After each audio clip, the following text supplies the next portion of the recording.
So we know what the definition of an invertible matrix is, and what is the inverse matrix, which we denoted by A inverse. A matrix is invertible if there is another matrix, which we call A inverse and denote by A to the minus 1, such that A times A inverse gives the identity. That's the notion of an invertible matrix. And what we've seen in an example in the previous clip is that one can determine if A is invertible and find A inverse in a rather straightforward way. Take a completely general matrix, A, B, C, D, E, F, G, H, I, J, whatever size it is, and then solve this giant system of equations that you get. If it has a solution, then good, that's the A inverse matrix. If it doesn't, then A is not invertible. But there are other ways, okay? And those other ways are going to be stated as a theorem. So maybe let's write first the questions that we're asking, questions, which we're going to try and answer. So how do we know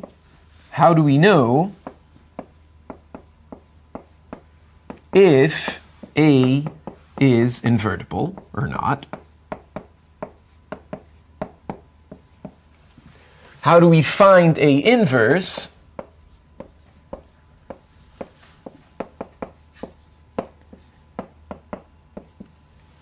And what is A inverse good for? Maybe that's the first question that one should answer. You define something, A inverse.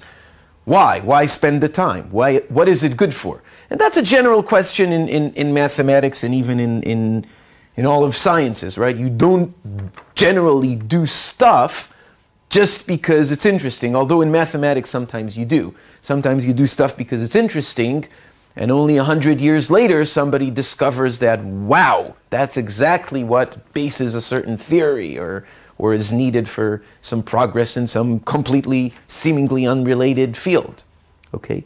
But in general, we usually have a motivation for defining something, and that's the answer to this third question. So I'm going to write a theorem that basically answers this question. Then I'm going to write a theorem that basically answers this question. And then I'm going to do examples for all of them. And then I'm going to go back and prove parts of the theorems. Okay? So here's the first theorem that answers the first question, or at least a partial answer, because this theorem is going to extend later on in this course. Okay? So let A n by n be a matrix. So it's a square matrix, since I wrote n by n. The following are equivalent. So remember this abbreviation? The following are equivalent, meaning that I'm going to list some properties, each of which implies the others. Okay? There's an if and only if between any given two of these. Okay? So 1, A is invertible.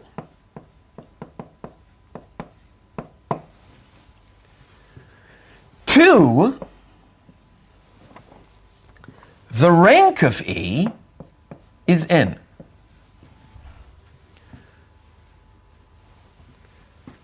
So here's already, so the following are equivalent means 1 implies 2 and 2 implies 1. They're an if and only if statement. So if you want to know if a matrix is invertible, check if it has full rank. If it has full rank, it's invertible, and vice versa. Okay? This is something we know how to do, right? We do row operations till we reach echelon form and check if there are 0 rows or not. Okay? So it just means there's another way of answering this question.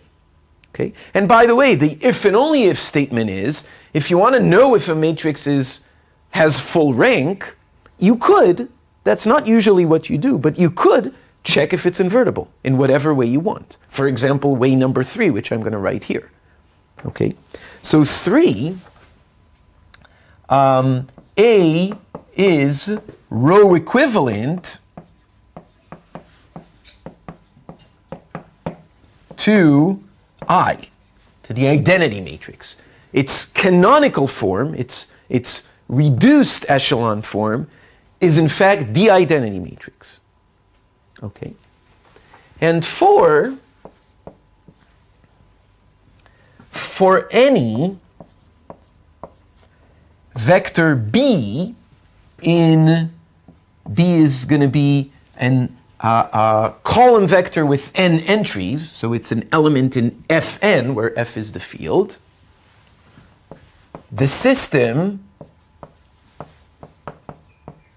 Ax equals B has a unique solution.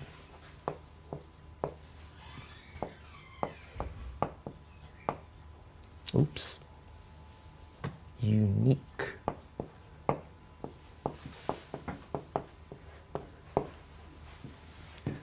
Okay, so any one of these is equivalent to any of the others. Namely, if you want to know if a matrix is invertible, you can check number 4. If you want to know if it's row equivalent to I, you can check number 2. Okay, all of these are equivalent. Some of these should make sense. Okay, so you should already have this feeling that if the rank is n, then the system has a unique solution. This is part of a theorem that we discussed earlier, right? When we determined for a given matrix as the coefficient matrix of a system, when does the system have a unique solution, when does it have no solution, and when does it have infinitely many solutions, and how many degrees of freedom? Remember that theorem? And the theorem was that there's a unique solution precisely when the rank of A is n and equals the rank of A star, the augmented matrix. Remember that? So the fact that 2 holds if and only if 4 holds is something that we've seen previously. We didn't prove it then either. Okay, so it was just stated as a fact previously, but we already know it. Okay? Okay, we'll go back to this theorem and discuss it some more and prove some of the parts. Namely, I want to prove that they're equivalent to 1, because this is the new notion. Okay?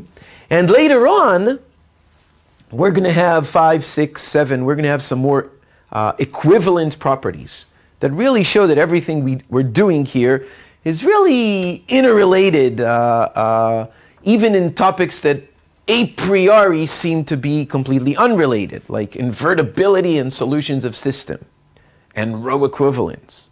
Okay? Okay, so do you agree that this gives a pretty good answer to how do we know if A is invertible? It gives you some other ways of determining it. Okay? And here's the next theorem. The next theorem is going to answer the question, how do we find A inverse?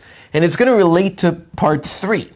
If A is invertible, then it's row equivalent to I. Okay, that's part of this theorem. And the next theorem is, if A is invertible, then the row operations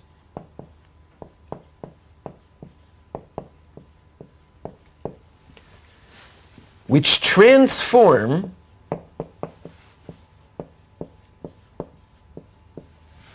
A to I, and these row operations exist, because that's what it means to be row equivalent to I, right?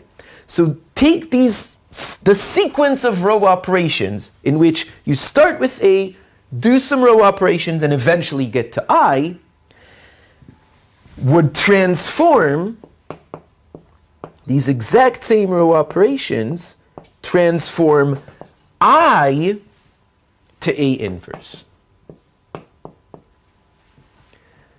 So if you take these precise row operations and do them on I, it's ridiculous. You're taking a reduced echelon form matrix, a canonical matrix, and messing it up, right? But what you would get is exactly the inverse matrix of the original 1A. Okay? So again, I'm not proving this right now. I'm just stating it, and this is the answer to our second question. How do we find A inverse? This is usually the way we do it. Okay? So here are some examples, and in particular, they're going to answer the question, what is this business good for? Okay? So Where are they? Here they are. Examples. So here's our matrix A. It's going to be a 2 by 2 matrix, and we've already met it, and we've even written down what the inverse matrix is, but now let's see how we actually find it. Okay? So we write, we've already seen that sometimes it makes sense when you want to do the same row operations simultaneously on two matrices, you write one next to the other, we call it the augmented matrix, and then do the operations on the big matrix. We did it for systems. We wrote A, and then right next to the end of A, we wrote the column B. We put a line there so we don't get confused, and we did the operations on both simultaneously, right? That was the idea, because the row operations, the statement was that the system is preserved if we do the same thing to A as we do to the vector B. Okay? So I'm going to do exactly the same thing. We write A and put a line here and write I. Right? This is the augmented matrix of A and I. We do row operations on A until it becomes I, but do the same row operations on I. Here we're going to get A inverse. That's that previous theorem. Okay? And do the row operations, do those row operations that transform A to I. Okay, is the idea clear?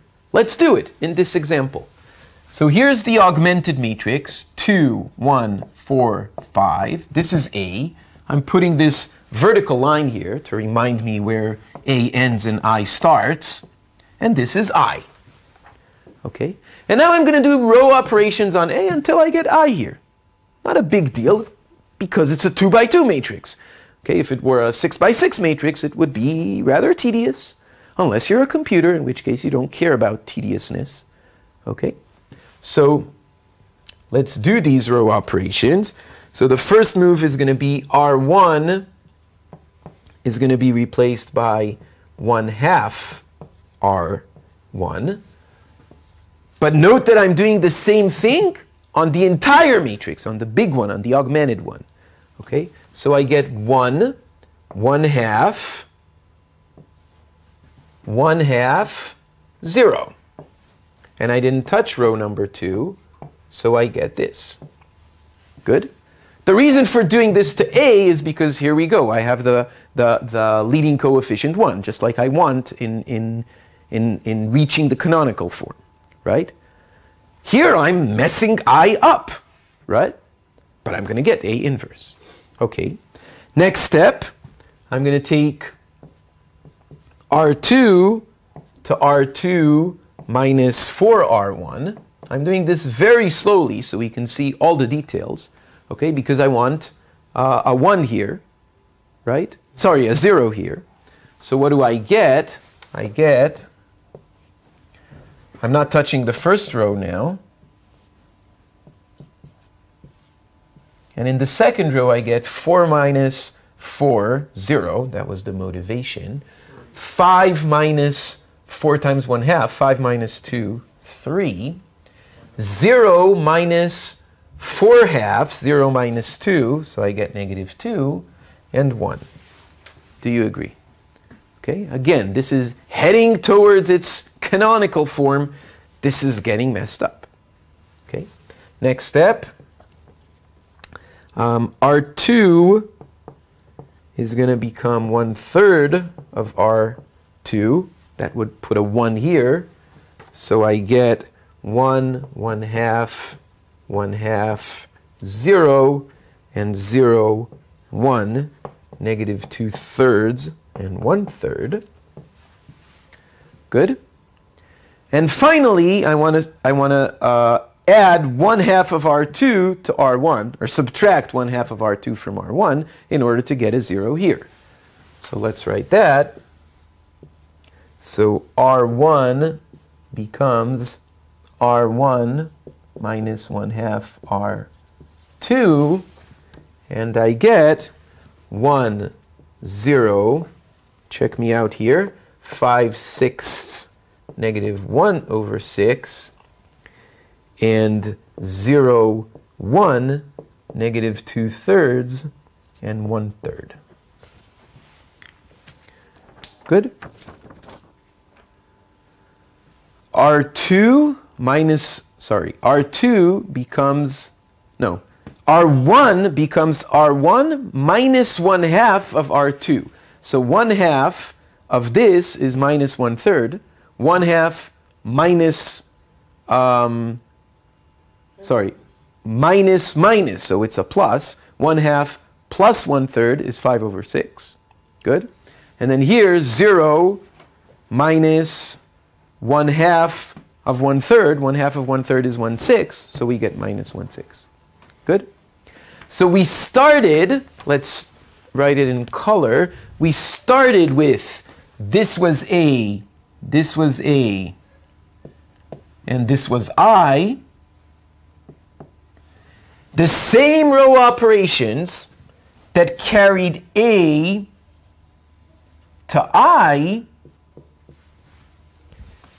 transformed I to A inverse. Good? And this is the A inverse that we had in the example at the very beginning of our discussion on invertible matrices, and we saw that this is indeed A inverse. We took the product of A and A inverse, and we saw that we got I. Good? Clear? Is the method clear? Okay. So let's summarize. So starting with AI, we get, by those row operations, I, A inverse. Clear? Okay. What is it good for? What is it good for? Let's look at the system. Let's look at the system. So this continues this example, but now we're changing point of view. What is this business good for? So for example, let's look at the system of equations. 2x plus y equals 3, and 4x plus 5y equals 2. This is a system of equations. Suppose we want to solve it. Okay?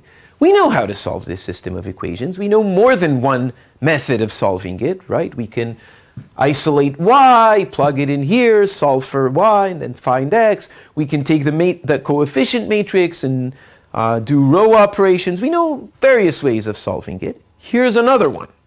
Okay? So this yields the system in matrix form: 2, 1, 4, 5, xy equals 3, 2. Do you agree that this is the same system written in matrix form? Right? Okay. Do you recognize A? It's the A we've been handling in this example throughout. So this is A, this is x as a vector, and this is B, right? Okay. If we know that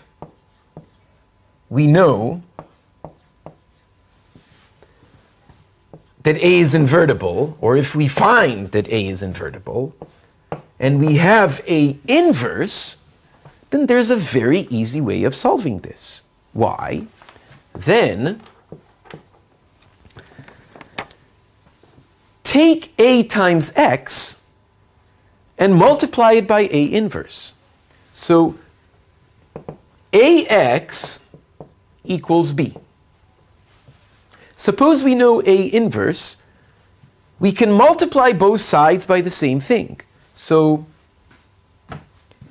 AX equals B, then A inverse times AX equals A inverse times B.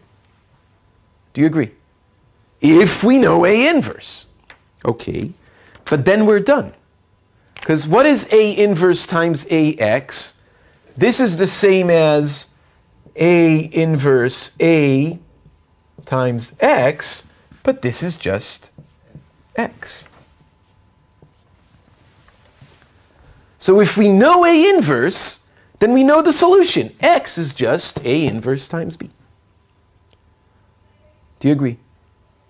Okay.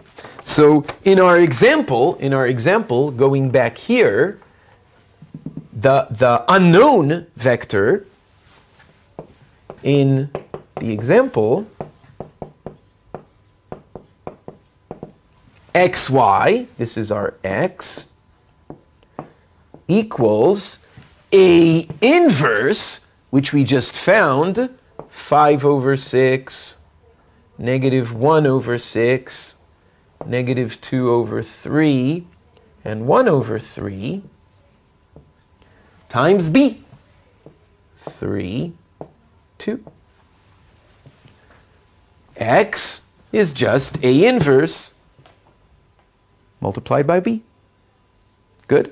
And this is just a single matrix multiplication, and what we get is, again, you can verify that I did the calculations correctly, 13 over 6 and minus 4 over 3.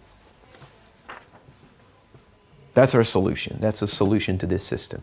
And in fact, it's unique, and we even knew that by the theorem, right? If A is invertible, then AX equals B has a unique solution. And there it is. Okay? And you can verify this by any other method that you know for solving the system. I want to point out a couple of things. One, it's not that this was a lot easier, because the difficulty is hidden here. It's not hidden. It's on the previous board. We had to find A inverse. That's where the work is hiding. Okay? And here, everything is 2 by 2, which makes everything ridiculously easy. And even then, we had to work. Okay? So I would even say that solving this system, that's not the way I would do it. Okay? So you can ask, well, then back to the original question, what is it good for? So this is only a partial answer, not necessarily a satisfactory one for 2 by 2 systems. Okay?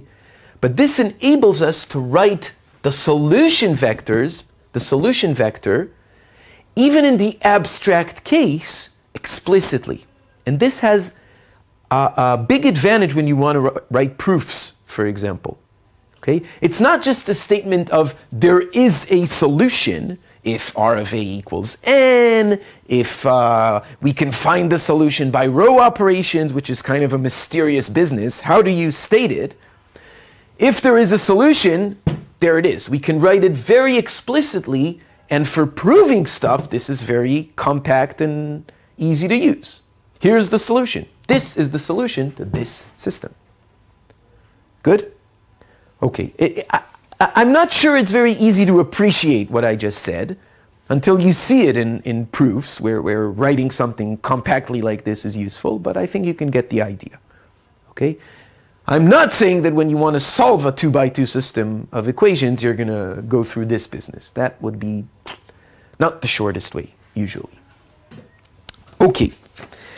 So what I want to do now is go back to the theory. So these were examples to kind of show how this business works. But now let's go back to this board and the theory, and let's discuss the ideas and even prove some stuff formally. So that's what I want to do now. Maybe before that, I want to make one more comment. Let's write it here on this board. So there was a question, what is A inverse good for, right? And we gave a partial answer there, but I want to give another partial answer. So to this question, remark, so we know that in general, matrices do not, matrix multiplication does not obey commutativity, right? But we've seen that for invertible matrices, it does. So A inverse times A always equals A times A inverse. But there's more to it. In general,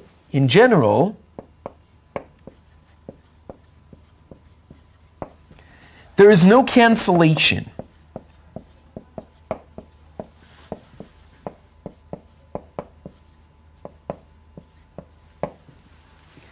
Meaning that if you have, for example, AB equals AC, if these were numbers, you would automatically write, well, obviously, B equals C, right? But we've seen that for matrices, this is false. It's not true. You could have AB equals AC and B not equal to C, right? All this implies is that A times B minus A times C equals 0, and therefore A times B minus C equals 0, but that doesn't imply that A is 0 or B minus C is 0. Okay? So if B minus C is not 0, then B does not equal C, and this does not imply, maybe I'll use red, does not imply that B equals C. This is something we discussed previously and cautioned about. Okay? Many properties of matrix multiplication do not get carried from the seemingly equivalent properties for numbers. Okay? So it's not a field. Okay? But when A is invertible, this is true. Okay? But if A is invertible, then there is cancellation. The above holds. Why? Suppose we know that AB equals AC. Suppose we know that AB equals AC. I can multiply both sides by A inverse if A is invertible. Okay? So same idea as in the previous discussion. I can multiply both sides by A inverse, and then A inverse A is I, so this just equals B, and A inverse A is I, so this just equals C. Clear? So if we know that A is invertible, then AB equals AC implies B equals C. This generally false statement becomes a true statement when A is invertible. Okay, there is cancellation. And again, this is a useful property. It's something that's a useful tool even in calculations. Okay?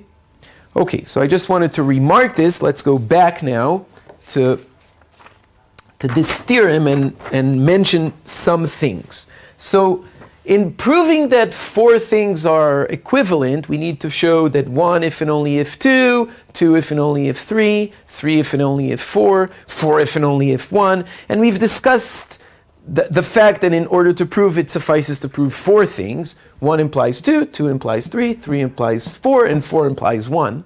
Okay? But I'm not going to do the complete proof of this statement. Okay? The only thing I'm going to do is I'm going to discuss the equivalence between 2, 3, and 4 in a non-formal way, because we've already seen these things and we already have a feeling for them. And then I'm going to prove the equivalence to 1. Okay, so in fact, the equivalence that I'm going to prove is that 4 if and only if 1. Okay, 4 if and only if 1. Okay? So let's first discuss why these 3 are equivalent. Well, if A is an n by n matrix and it has full rank, its rank is n, what does it mean? It means that when you do row operations all the way to the canonical form, you get a matrix with no 0 rows, and the coefficients in the canonical form are 1, then the leading coefficient in the first row is 1.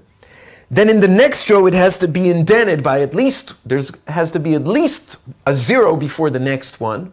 And then in the next row, there have to be at least 2 zeros before the next one. Do you agree? But if it's an n by n matrix, and there are no 0 rows, then you need to have n rows with, in an n by n matrix, it's kind of forced to be I. Do you see that? It has to be 1, 1, 1, 1. Do you agree? There's no other choice. Do you see that? Do you have the feeling for that? So this is an informal proof of the idea why the fact that if the rank is full, then what you get in the echelon form, in the reduced echelon form, in the canonical form, has to be I. Good? The fact that there are no 0 rows and that the rank is n doesn't leave you much choice. It has to be exactly I. Good? So this is the equivalence of 2 and 3. For the equivalence of 2 and 4, as we mentioned earlier, this is something I'm not going to prove, but this is part of a theorem that we had previously, okay? Which said that if you take a system AX equals B, then there is a unique solution if and only if the rank of A equals the rank of A star equals n. Remember that theorem? Okay, so that's the equivalence of 2 and 4. And what I want to do now is show how this relates. These notions don't have invertibility in them, how they relate to the fact that A is invertible. So I'm going to prove 4 if and only if 1. That's what I want to prove. Okay? So let's do that, and then we'll comment a bit about why this theorem is true. We exhibited it in an example, but why is it true? Okay? So let's start by showing that 1 if and only if 4. So let's erase here, for example. And I want to prove both directions. I want to prove that if A is invertible, then the system AX equals B has a unique solution, no matter what B is. And the other way, if there's a unique solution, then A must be invertible. So proof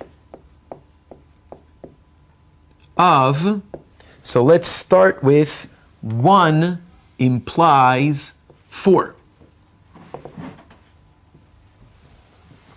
Okay, so we're assuming that A is invertible, and we want to prove that the system AX equals B has a unique solution for every B.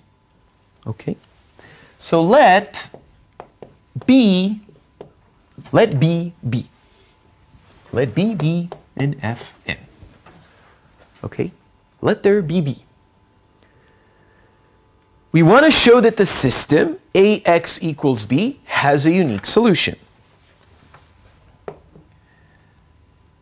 Take X to be precisely like we did in the example that we discussed. Take X to be A inverse B. Then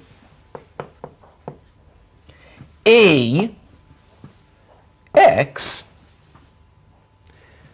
if X is A inverse B, it's A inverse B. By associativity, it's A inverse B, which is IB, which is B. Good?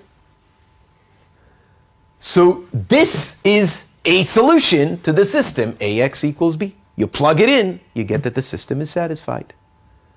Okay?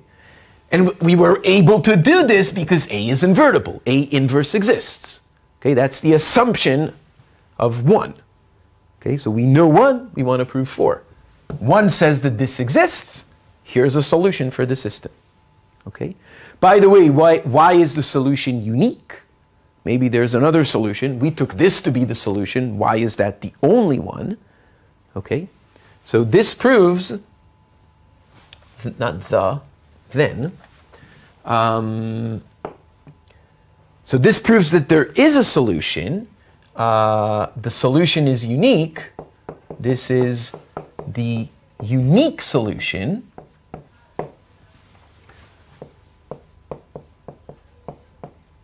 since, so a standard way of proving uniqueness is, let's assume there's another solution, y, and show that x equals y. Okay? Let's assume that there's some other solution that you gave me out of nowhere. I don't know anything about it except that it solves ax equals b. Okay? Since if y satisfies, or let's say if x and y both satisfy ax equals b and ay equals b, that's what it means that both solve the system, okay?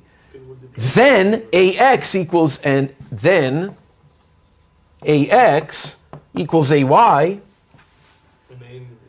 and A is invertible. I can multiply by A inverse. That's kind of a bluish operation, right? Then A inverse AX equals A inverse AY, right? If AX equals AY, multiply both sides by A inverse, and we get X equals Y. So again, it's the existence of A inverse that enables me to do the cancellation. That's precisely what our remark was, right? I can cancel, in this case, A, which in general I can't. Good? So knowing that A is invertible guarantees an existence of a solution. This is it. And its uniqueness. This is the only solution. Good? Clear? Okay, so this was one direction. Questions about this? Was it clear? Okay. So now the other direction. Suppose we know, this is a bit more tricky, Suppose we know that for any system AX equals B, there exists a unique solution. That's 4. We want to show somehow that this implies that A is invertible, that the coefficient matrix is invertible. Okay? So here's how we do it. If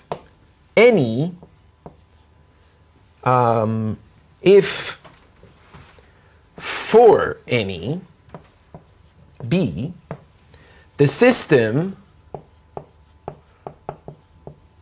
AX equals B has a solution,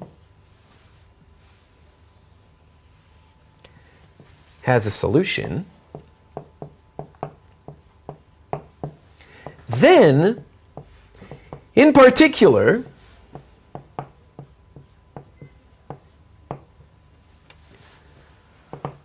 I'm going to need a new board. So remember, I'm assuming that for any vector B, this system has a solution.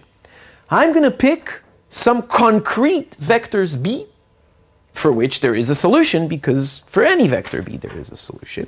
So here they are.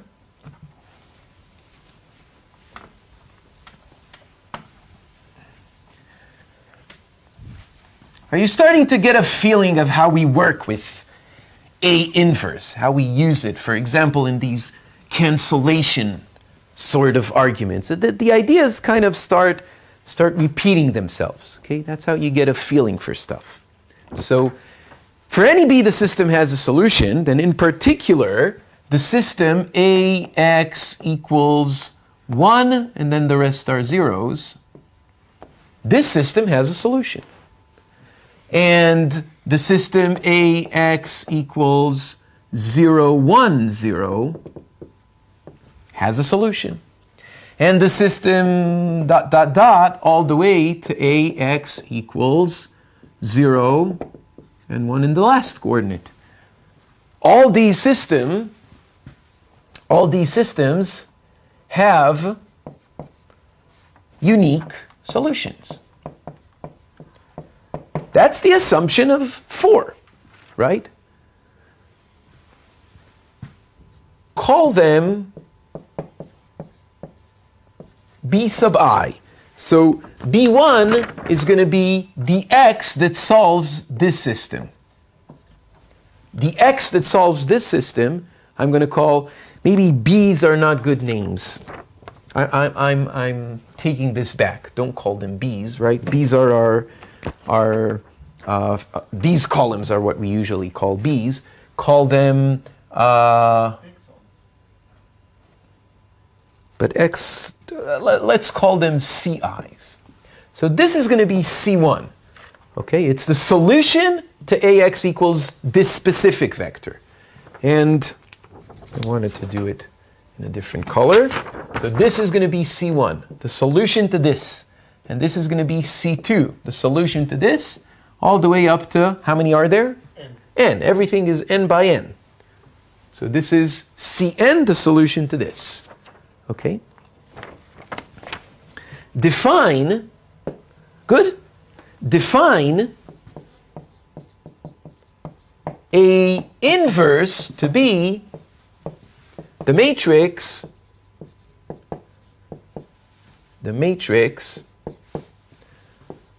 whose columns are the CIs.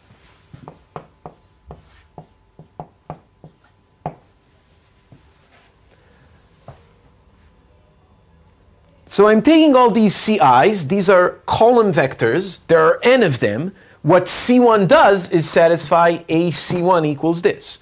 What C2 does is satisfy AC2 equals this, and so on. Okay? And I'm saying, okay, put all these CIs as columns of a bigger matrix, call it C, but no, don't call it C.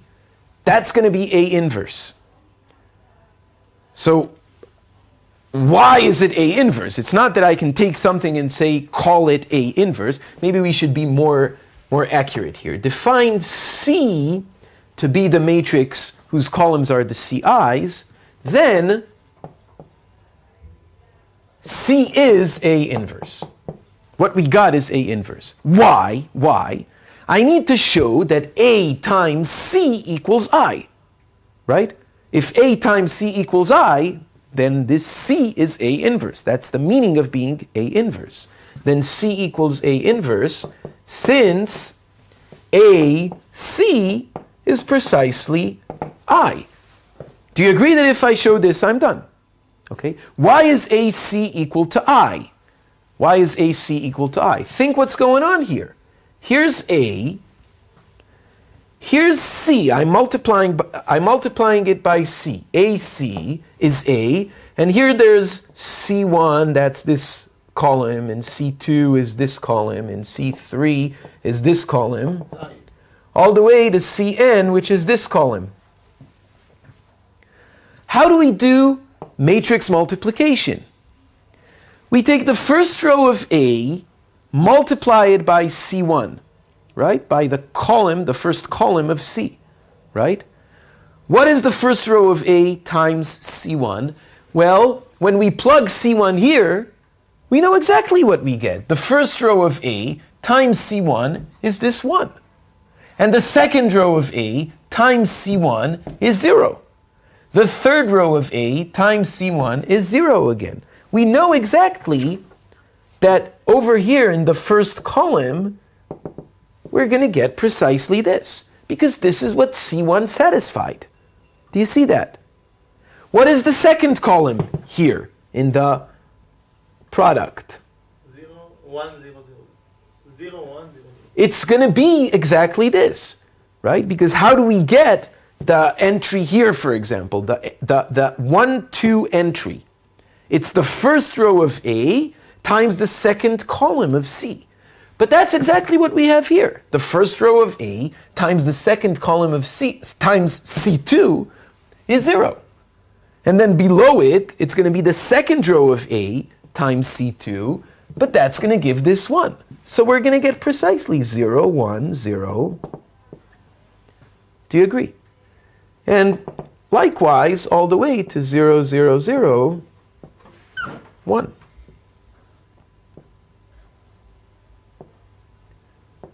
And this is none other than I. It was set up this way. Good?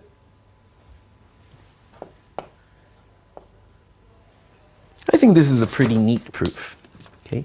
But there's something important to pick up here. If you have a product like this, A times C, in fact, you can, and this is done in other situations as well, so it's something to extract from this proof, which is not directly related specifically only to this proof. It's a more general idea to extract. If you take a matrix and multiply it by another matrix, then each column in the product is the matrix times the corresponding column in the matrix you multiplied by. Clear? So the first column here is A times the first column here. And the seventh column here is A times the seventh column here. And this is precisely the fact that we used. Okay? This is the first time we're seeing this, so I'm pointing this out. But there are other places where this shows up. Okay? If this kind of confused you, if you don't feel completely secure about this, what do you do? What do you always do? Take an example. Exactly. Good. Take an example. Take a 3 by 3 example. Don't take 2 by 2. It may be too easy to see phenomena. Take a 3 by 3 example, put a 3 by 3 matrix here, put a 3 by 3 matrix here, carry out the multiplication, and see why. See in your own eyes with your own hands that in fact the first row times the first column is precisely this entry. Therefore, if you take A times the entire first column, you get precisely the entire first column here. Okay? I said it abstractly. I have a feeling for it. I think I feel I can touch it. Okay, the first row of A times this, well, the first row of A times this is this. Okay, I feel it. But if you don't feel it, carry it out with a concrete, minimal example, 2 by 2 or 3 by 3. Okay, good? Okay, so this completes the proofs of both directions, showing that these, let's go back to this board, that these three properties, 2, 3, and 4, which we know from previous discussions are equivalent, are in fact equivalent to invertibility. And as I said earlier, there are going to be a 5, 6, 7 here, or 8, I don't remember how many. Other notions, for example, our next topic is determinants. 5 is going to be a statement about the determinant. Okay? So everything is really intertwined here, very, very related. Topics are really related to one another. We've seen it throughout this course. It's not just, a random collection of topics. Things are related to each other, and that builds the broad picture. Okay? What I want to mention just very quickly is why this theorem is true. I'm not going to prove it. Okay? Proving it formally requires a notion that we kind of don't spend time on in this course, which is the notion of an elementary matrix. Okay, but here's the idea. Here's just the idea. I'll write some stuff, but really it's just it's not formal. It's just the idea. So what is the statement of that theorem? It says that if you do the same operations that take A to I, you do those same operations to I, you get A inverse. That's the idea, right? So let's take A. We know that there is a sequence of row operations which would give us I. Okay? So what is the sequence? Think in terms of functions. Okay? There's a function which I'm going to call f1. If you do f1 to A, that's the first row operation. Okay? Then to this you do f2, that's the second row operation. And if you do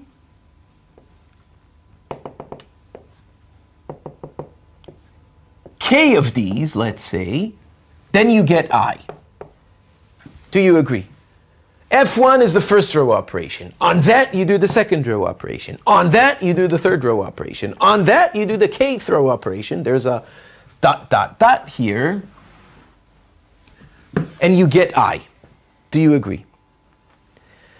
Now what we want to do is take these exact same row operations, not just any row operations, this exact k row operations in this exact order, and apply them to I. Okay? So if I take fk and then fk minus 1 and so on, all the way up to f2 of f1 of I, okay, I'm applying the same operations to I. This is the same as, instead of I can write AA inverse, or yeah, AA inverse. Do you agree? So this is the same as doing fk to fk minus 1 all the way down to f2 of f1 of AA inverse. Because I equals AA inverse, because I'm assuming that A is invertible. Right? The theorem said if A is invertible, then those operations, those row operations that carry A to I would carry I to A inverse. Okay? So do you agree that this is the same? I just replaced I with AA inverse. Okay? Now the tricky part is to say that this is the same as I can pull A out of this inner multiplication. And when can I do such a thing? When can I do such a thing? For example, if there's associativity of this business. Okay? And the reason that there is, and this is why this proof is not formal, is because each of these row operations can be implemented by a multiplication by a matrix. That's what elementary matrices are, which we're not formally defining and not formally doing. So in fact, the row operation f1 can be replaced formally by taking a certain matrix f1 and doing f1 times A as matrix multiplication. Okay? So this can be rewritten, and I'm going to write a non-formal statement here, since fi can be implemented by matrices, and I'm even going to write elementary matrices, that's what they're called.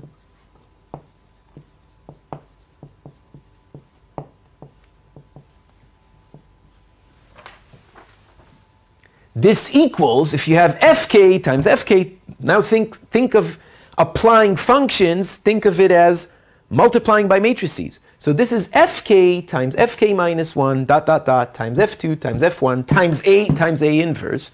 This is the same as fk times fk minus 1 times f2 times f1 of A times A inverse. Do you agree? So this is where the non-formality hides. I didn't show you how to implement row operations by matrix multiplication. Okay? But if there is such a thing, and you can take it as an exercise, find the matrix that when you multiply it by A, what you get is precisely A with, instead of the 7th row, you get 3 times the 7th row. That's implementing multiplying a row by a scalar as a matrix multiplication. It's not difficult. Think what you need to do. It's a matrix which has almost everywhere zeros, and in one specific place there's going to be a 3. Okay? Think of it. So what do I get here? All this lengthy business is I. Right? So this is I A inverse, which is just A inverse. So the same operations which carried A to I carry I to A inverse. Okay? So this is the idea, this is not a formal proof, idea of proof of the theorem of the last theorem. that the same row operations that carry A to I, just as we did in the example, carry I to A inverse. Good? Could you give an idea how would we explain that stage of the proof? No, this is something that I will not ask you about. Okay, this is just, I'm trying to show you why this is true so it doesn't seem mysterious. Okay, but there's a mysterious step here. How do you implement row operations? The FIs were just row operations. How do you implement them by matrices, by matrix multiplication? Okay, and once you decipher this mysterious step, then in fact this proof becomes a formal proof. Okay. Aren't we required to know this to prove? Aren't we required to know how to prove this theorem? No, that's what I said. I'm not going to ask you to prove this theorem. Okay, because I didn't give you the tools that you need to prove it. I didn't do this formally. Okay, this is another topic that can be discussed and is useful in other things. And sometimes secretly, we're skipping a proof here and there because this is what's needed. Okay, because this is not the mathematician version of this first algebra course. It's an engineering version. Okay, of this first algebra course. And therefore, we're not doing all the formalism, although I am trying to give you a flavor of the math behind it. I'm not just giving you, this is a university level course. I'm not just telling you, hey, this is true, this is true, this is true, go and practice. Okay, I am giving you the ideas and the why things are true. Okay, this is a more professional course, but it's not the full-fledged mathematician course. Okay, that forces us to skip some stuff just because of time, okay? And in particular, this is a topic that we skipped. But I am telling you, I'm not being mysterious here. You can do it. This is an easy exercise, okay? Show that there exists so here's an exercise. Find a matrix, call it E for elementary, such that E times A is A with row J replaced by 3 row. We have a name for this, right? We don't need to row. With Rj replaced by 3 Rj, right? This is an elementary row operation, taking the jth row and multiplying by a non-zero scalar, right? Find the matrix which does this. I claim you can do this. You just need to think a bit. And it's a very simple looking matrix. It's not something sophisticated. Then find the matrix. Well, if you can do it for 3, and you can do it for j, you can obviously do it for any row and for any scalar. Okay? Then do the same thing for other row operations. Like, it's a bit more tricky. There are going to be 2 non-zero entries in E. Find the matrix E, for which E times A is the same as A, but with the ith row and the jth row interchanged. That's another row operation. Find the matrix which does it by multiplication. Those are the elementary matrices. Okay? Do it. It's a good exercise. Forces you to think and understand what's going on. Okay? And if you know these, then this really formalizes this into a proof.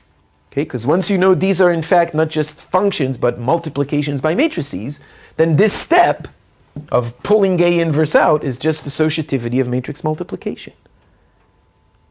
Clear? Okay. Okay. So this completes our discussion of, let's go back to the board where we started, our discussion of these 3 questions. Okay? How do we know if A is invertible? You can either go the long way and just write a system of equations and see if it has a solution, or you can use that theorem. It's invertible if and only if it has full rank, if and only if after row operations you get I, if and only if for any system there's a unique solution. So there are many, many characterizations of being invertible. Okay? How do we find A inverse? Take A, take I, carry out these operations which transform A into I, would transfer I into A inverse. That's the answer to this. And what is A inverse good for? Well, it's good for allowing cancellation, which we've already seen in proofs, right? We use this trick to argue things, right? And we've seen that we can even solve systems using A inverse, which is good theoretically, not necessarily cost effective. Not necessarily cost effective. Okay, good? Okay, so this wraps up our discussion of invertible matrices. It was a rather small topic, but we're going to need it. We're going to make use of it in things that will follow. Our next small topic is determinants, and that's going to be after a little break.